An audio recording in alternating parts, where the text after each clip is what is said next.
Hi, welcome to another episode of Hot Takes. Just 1 year ago, Rachel Reeves was heard in the House complaining about the Tory policy of freezing tax thresholds. They've been frozen for about 9 years at the moment, and it's likely going to be 10. Because despite her complaints, despite her saying that long-term freezing of tax thresholds was basically harming the poorest of society, the lowest earners, she is likely to continue in her budget and freeze them. It is the ultimate hypocrisy, and it is one of the most damaging aspects of her budget, because this is the one thing that would actually help the lower paid the absolute most. She seems to have it in for the vulnerable. If you're old, disabled, or poor, they're coming for you.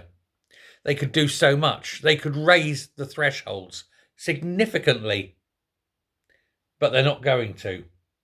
This is exacerbating these punishing effects because of the effect they have, where the poor pay even greater amounts of their salary in tax than the rich.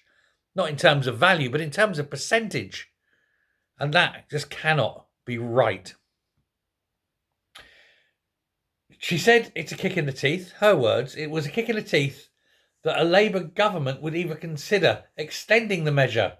She said that increases income inequality as much as this. Her words. And yet the hypocritical twonk is about to do exactly that. Now, when you're rich, or you are in a company envelope, or you have the ability to make use of various tax allowances, you don't notice it so much because you're in a position to maximise your tax efficiency. If you're someone on, say, under 30,000 a year, for example, then you don't necessarily have that ability, and so you get hit with the full tax rate. And if you are someone who's on, say, 22, 23,000 pounds a year, that minimum wage level, it's a horrendous amount of tax over what you are earning.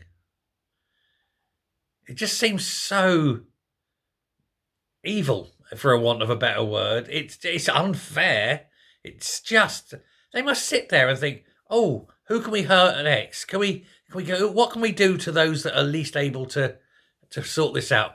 Pick on the vulnerable. Let's make it their life absolute hell, and then do it. They must cackle. They're a bunch of witnesses, and witches even. They're witless as well, but they will be facing the punishment. But it can't go on. It cannot go on. Can't keep punishing the poor simply for being poor. Let me know what you think. Thanks. Speak later. Bye.